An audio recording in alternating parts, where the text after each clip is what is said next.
Hi, I'm Peter Brousseau here with Dick Bentley, and we're in Second Life for our Senior Scams podcast, our first ever in Second Life. Welcome, Dick.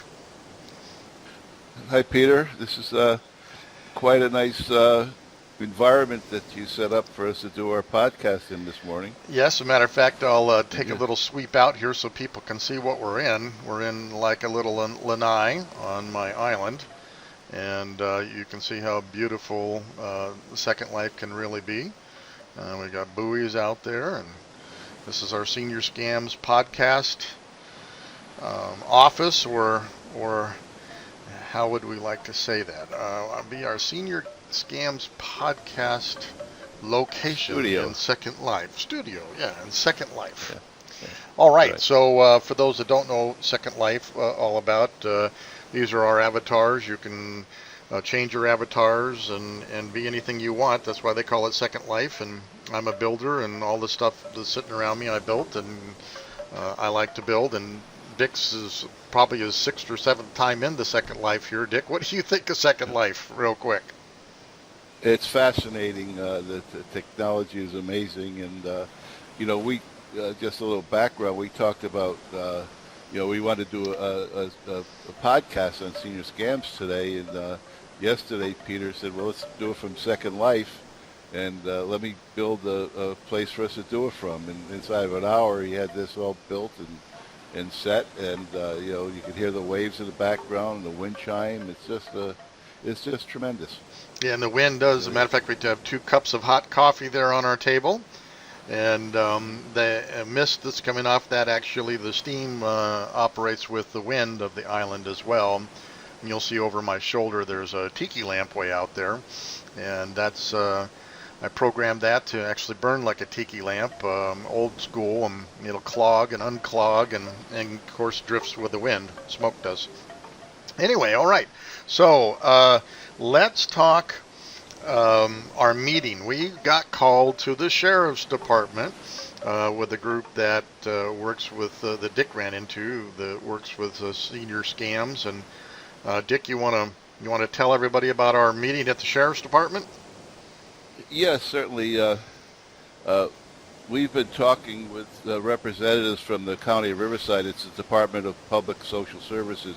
They call it a CARE program, and it's really for the program that it tries to help seniors who are being abused, either physically, mentally, or through through scams and people trying to steal identity and their resources. So we met with a couple of the people, the coordinator of District 4 and the supervisor of Moreno Valley. I'm not sure we're allowed to use their names, so we won't. But the whole purpose of the meeting was to, one, obviously, to meet each other, and they had viewed our podcasts, and they thought they were really good, and they had a lot of good content, and they were beneficial. And we spent maybe an hour trying to figure out how we can work together with the County of Riverside's CARE program, and Peter and myself in getting the word out. The problem is that you have meetings and there may be 20 or 30 seniors there that are getting the information, but it's really not those people, it's the people who aren't there. So we're trying to figure out ways to get the message out to the broad spectrum of seniors throughout Riverside County and in turn throughout the country through our podcasts. So that kind of summarizes it. We talked for about an hour. We left with some action items, and they're going to, they're obviously the government officials, and they have restrictions on, endorsements and what they can and can't do, and they're going to look at ways to see how they can participate with us, and obviously not violate any rules of ethics or anything of that nature. Right. That kind of sums it up from my end, Peter. It was very interesting, too. They hustled us into a conference room. The facility was absolutely gorgeous. And we got into the conference room, and up on the whiteboard was the Wang family, or Wu family. I don't remember. But anyway, organized crime, and they had it all mapped out as to who's connected to who and AKAs. And it was something like you'd see off of Breaking Bad, that series. But that was pretty crazy. And one of the ladies there actually, one of them listened to all of our podcasts, and one of the ladies was actually scammed by one of our travel scams that we talked about with Charles Greenberg in Paris with the brass ring scam. Remember that? Yes, Yeah, absolutely. we're hoping to get a Yeah. picture of the brass ring so we can actually put it up on the website as well. So that was pretty cool. Now, not necessarily a senior scam, but certainly a senior who got scammed. A friend of mine, client, restaurant owner, actually got called on a Friday afternoon at his restaurant and said the gas company is going to shut his gas off unless he pays cash right now. They're going to shut the gas off. So they told him to go across the way to CVS Pharmacy and buy like a green dot card, one of the payment cards, and give it was $1,200-$1,300, something like that, onto that.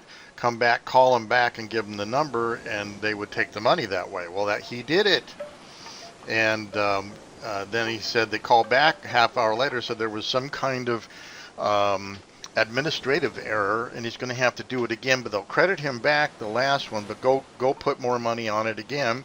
And he did, and called him and gave him the next card number. And about a half hour later, same thing. They had two administrative errors. Please go do it one more time. And he did. Now, all the time he was trying to get a hold of his accountant, who wasn't returning his calls or was out of town, whatever. And lo and behold, it was a total scam from Nigeria. And he should have known better when they wanted cash. Well, when he called the police, they came and did a report partially, and never heard from them again. That's always been one of my issues. There ought to be some kind of group of legal people that can go after scammers like this. But at any rate, they were from Nigeria. But my question to him was, well, how did they know that he might have been behind in his gas payment? And apparently there's a mole inside the gas company that is in cahoots with these people in Nigeria, and he targets restaurants at Friday at 5 o'clock kind of thing, ready to shut them off and scares the hell out of them. That's how they get their money. That's crazy. What do you think about that scam? Well, the creativity of these folks is amazing, and another thing is maybe they have hacked into the gas company's records. We've seen That's how true many too. companies have gotten hacked. So, it's just amazing how these people go about getting the money away from people. I mean, I would even think that scam would work on individuals and elders, but we're going to shut your electricity off unless you go out and pay it, get one of these payment cards. Yeah, absolutely will. And I'm going to talk a little bit about some tips to protect yourselves from that in a little while, because that there are versions of that are going around. So. All right. Well, that was my put. Go ahead, Dick. Let's kick it over to you. Well, okay, before I get into some of the notes I have, there's another scam that I just heard of this week from an associate of mine.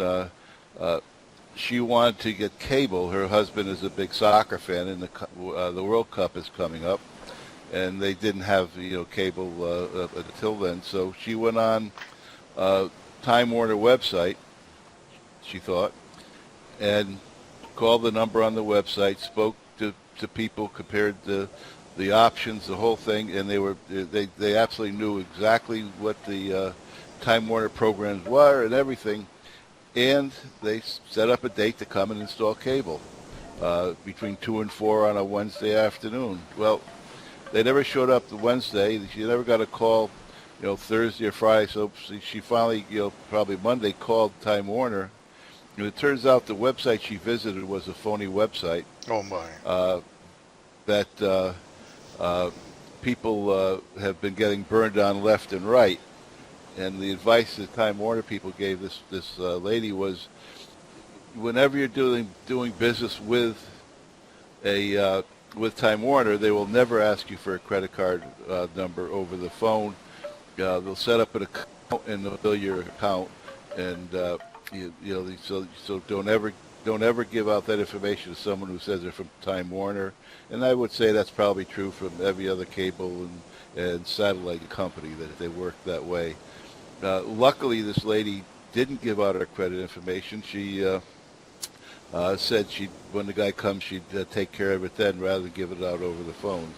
So obviously those people just hung up and went on to their next victim. But, it's just, again, this website was, she said, looked like Time Warner's. They answered the phone like, the recording was the same as Time Warner's. And the person knew exactly all the programs they had, but it was probably somebody over in Europe somewhere. Wow. So it's just again is scary, of the potential dangers you face day in and day out. Again, seniors, and I am one now. We're more trusting. Our era Yeah. was more trusting. Oh, by the way, Yeah. today's the 70th anniversary of D-Day, and Yes. I went to Yes. look on TV. Do you think I could find a Yeah. D-Day program?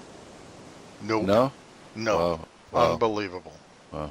That really is the Oh. sacrifices those people made for us and God. in the world, not just Oh, for us. I know it. Crazy. Oh my Yeah. God.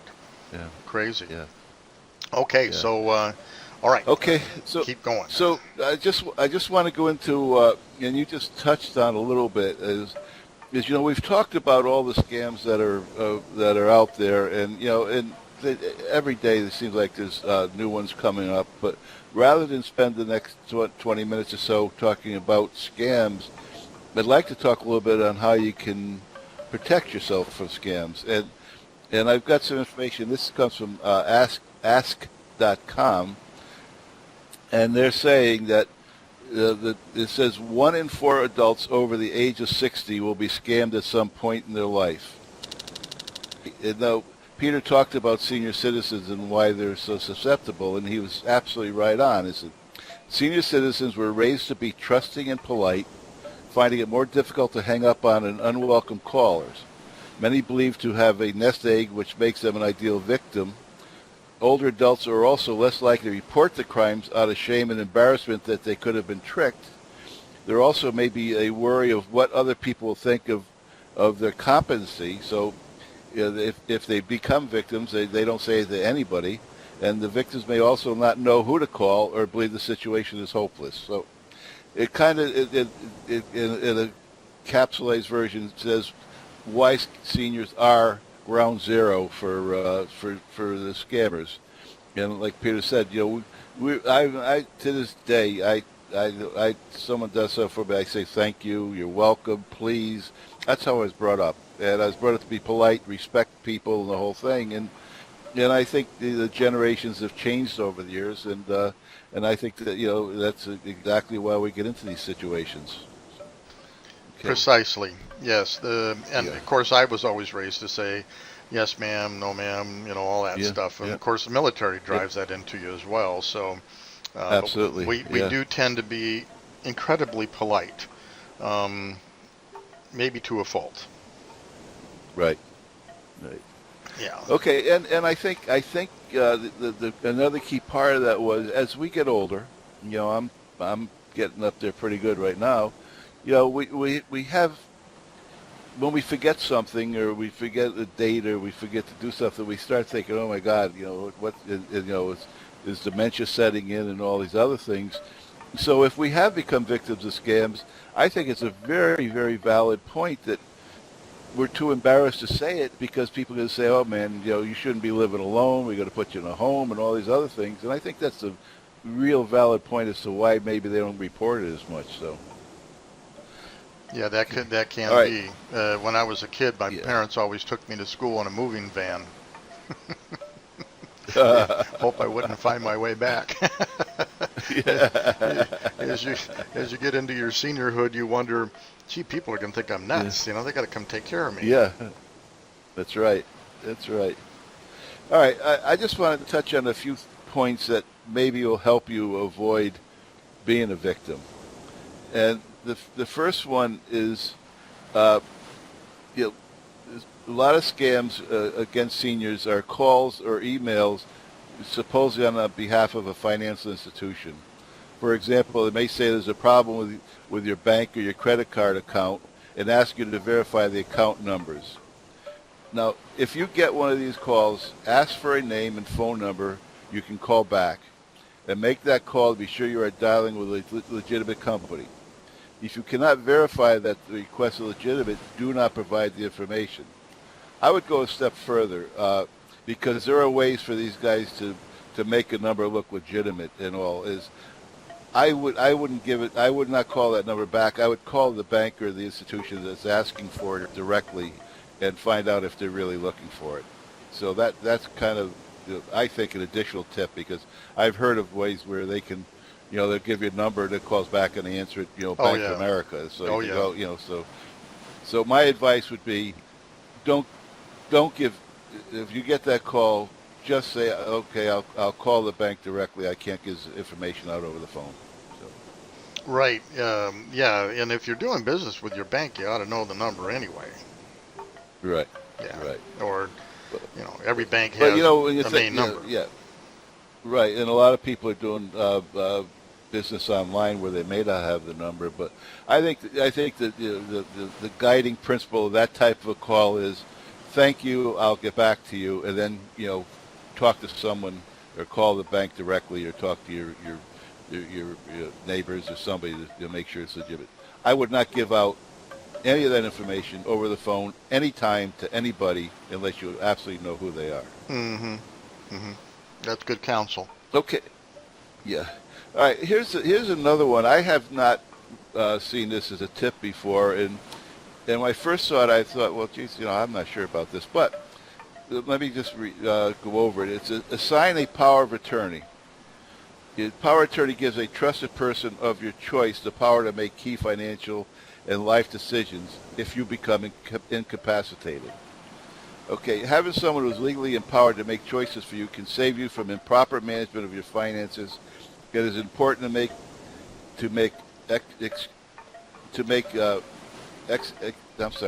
is important to execute your power of attorney before you become too ill to make this important decision.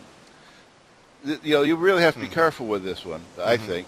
Oh, yeah. When and I think, before you do that, you should really, sit down and think it through. Who can you trust, and talk with your attorneys or whatever. But I do believe, as we get older, it's probably not a bad idea to have someone who can represent you. But please be very, very careful who you're picking to do that with. I always, like I said, I've never seen that one before in tips to avoid scams, but I was uncomfortable with it when I read it first time, but I think it's something that people should consider. So. Yeah, again, good counsel. It's hard to know, because they can do you in just as fast as anybody else. And what did we learn? That most of these poor seniors are getting scammed by their family. Yeah, absolutely, family and friends and neighbors. So, maybe that power of attorney is to someone, an attorney itself, or somebody, a financial advisor. But I would say think it through very carefully before you do anything with that one. But right. It may not be a bad idea. So. Right. No, and it's very common for family members to steal and cheat other family members too. Right. So, right. Absolutely. I've had that in my family. Absolutely. I've seen fortunes move away and then get stolen by somebody else. How crazy is that? Yep. A little karma there, I guess. Yep. But So what else you got there? Anything else there, Dick? Yeah. I've got a few more. Look out for Medicare drug discount card scams. Medicare drug discount cards are offered by a number of companies, and they could save you money. Unfortunately, they are also popular with scam artists.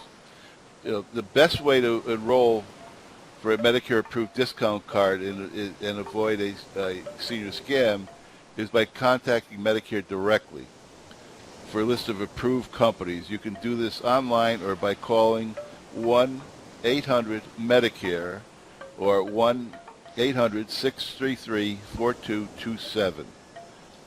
Medicare discount cards cannot be sold by phone or through door-to-door sales. So, again, if you start seeing advertisements, I have seen these on these things. I've seen them on television. I've gotten in the mail. the best thing is to call that 800 number, see if this company is on the approved list. Wow. It's amazing. The seniors are Yeah. getting assaulted in every direction. Oh yeah. Well, they get them in their vulnerable parts. Medicare. It's a very emotional item for seniors right now because of some of the cuts that are being made, and they're on fixed incomes, and all of a sudden the co-pays go out of sight, and you look and you get this thing in the mail that says it can save you money. Well, just verify that it can save you money and not take your money. Yeah, that's and that's good counsel, because Medicare or Medicaid, I guess, doesn't cover everything. Yeah. No, Those it doesn't. supplemental insurance policies are kind of sort of a way of life or a way of survival. Yeah. So. Alrighty. Another tip is ignore direct mail advertising to avoid senior scams. Seniors are often the target of direct mail, which usually offers something for free, and almost free, but something for free or almost free, but signs you up for further financial obligations. If you receive a notice saying you've won a contest or a cruise, read the fine print carefully for hidden costs to make sure it's not a senior scam. And if you decide to consider the offer, ask someone you trust for a second opinion before you sign up. I get this. In fact, I got a call yesterday, saying this is not an advertisement, this is not a solicitation, but you have won something about alarm system, and I just hung up, because it may not be a scam per se. You probably will get an alarm system, but the fine print that says you've won it says you've won it for 30 days, and after that you got a 5-year contract for $40 a month or something. So Right. So I think the advice you get here is, if you get something you think it might be legitimate, and it might be something you'd like to pursue, make sure that you have someone who knows, read the fine print. If you've got attorney friends or somebody of that nature, have them read it over and make sure that the hidden costs are exposed. Well, I think that most people that follow us know that, you're a Legal Shield associate, independent associate. Yeah. Now, would Legal Shield look at stuff like that? Yes, they would. They review any kind of a contract before you sign it. We say it all the time that if you have a contract that someone's asking you to sign, you can be assured of one thing: there has been reviewed by an attorney, but not your attorney. So I think it's important that you look at something like that. Yes. Yeah, no kidding. So that's good counsel. Anything else there? Right. Yeah, I have a couple of more. Actually, I have one more. I have two more. Sorry. This next one, it says reduce telemarketing calls to avoid senior scams. It can be hard to say no to a telemarketer, and that can mean financial disaster if you become a victim of a senior scam. It said to avoid and reduce the number of calls you get, you can register with the Do Not Call registry, and you can register online, or you can call 1-888-382-1222. Now, I have a comment on this one also. I think any scammer is not going to abide by the Do Not Call registry. Yeah, they don't care. But they don't care. But I think by registering that, you're going to filter out the legitimate solicitors that aren't trying to scam you per se, and increase the possibility that any call you get that's trying to solicit something from you is probably a scammer, because they don't follow the rules, where the legitimate companies do follow the rules. I signed up for this, and I know for a fact when I signed up for it, my calls went virtually away, except for guys who are trying to pull a shady deal with me. So I think there's a value to that, but it will not stop the scammers, but it will expose them, I think, to the fact that they are scammers calling you. Right. Well, it can help draw your attention to the ones that you really need to look out for. Right. It's Absolutely. like a filter at your front door. filters out everything but poisonous snakes, right? Right, So right. anything So that's in there is poisonous. You got yeah, to be really careful. right. Yeah, yeah. When you see that, you know you got a problem. You got a That's right. problem. So, okay, and the last one, and it's to help to avoid mail theft and avoid having your checks mailed to your home. Uh, and there's a lot of that where people go around, especially the first part of the month, where somebody's receiving Social Security or dividends or stock dividends and all, and just open up mailboxes and take the checks out. The recommendation is sign up for direct deposit at your bank. You There's no end to the creativity of scam artists, and seniors and people with low income are often the target for scams. Fortunately, there are steps that you can take to protect yourself from senior scams. So I would say that if you've got a check that comes in pretty much every month, the direct deposit is really the way to go, and it'll be protected there. So that's kind of my 5 or 6 tips for the seniors to take into for our call today, and hopefully we've helped some people protect themselves. Yes, I hope so too. Those are good ones, and Yeah.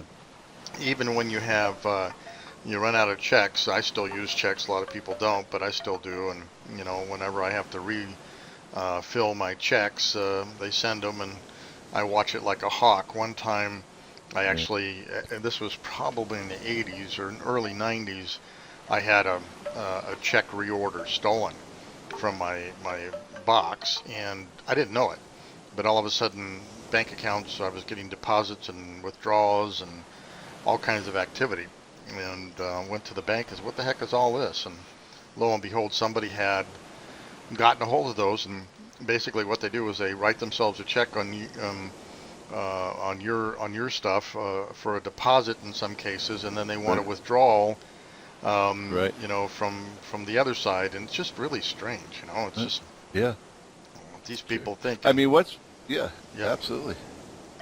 Yeah. I even had a case where that person was in the bank. They called me and said, "Are you Peter Brusso?" And I said, "Well, yes." And, "Well, you're not in the bank." I said, "No, clearly I'm not." "Well, somebody that's masquerading as you is putting in deposits in your account and taking withdrawals out." And I said, "Well, arrest him." "Well, we can't do that. We have to call the police, and hopefully they'll get here in time," but they almost never do. And it's like, Yeah. it's not a victimless crime, that's for sure. But there's No, not at all. there's nobody to really take care of it. Yeah, not at all. That's frustrating. It's Yeah, like it all is. these other It scams. is. People like our restaurant friend.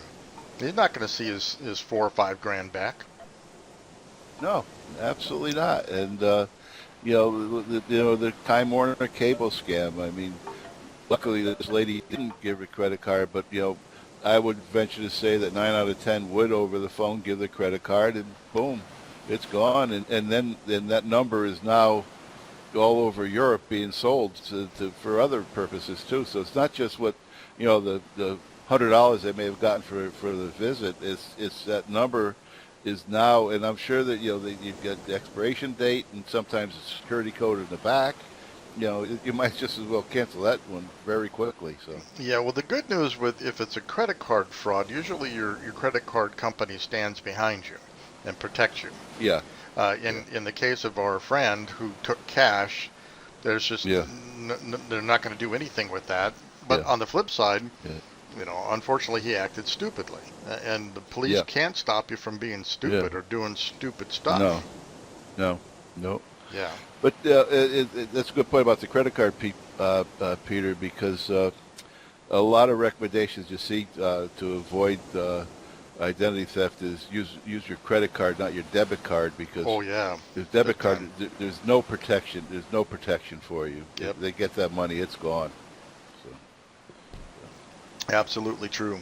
Absolutely. yep. Well, all right, Dick. This was All right. pretty painless here in Second Life, huh?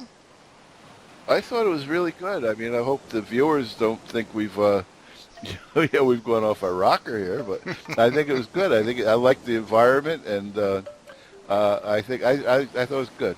Yeah. Matter of fact, for the viewers, we're looking at maybe we have another podcast we do on Thursday mornings at 9 a.m. it's a small business mastermind where we help small business. We're thinking about trying to get everybody, here in SL and host Yeah. it right here. How fun would that be? I think it'd be great. Yeah, I think it'd be great. that could be lots of fun. So, all right, Dick. Well, hey, Yeah. thanks again, and All right. it's another Okay. senior podcast, senior scams podcast in the can. Then, All right. Great. all right, I'll stop Have a good recording. day. All right, hang on. Yeah.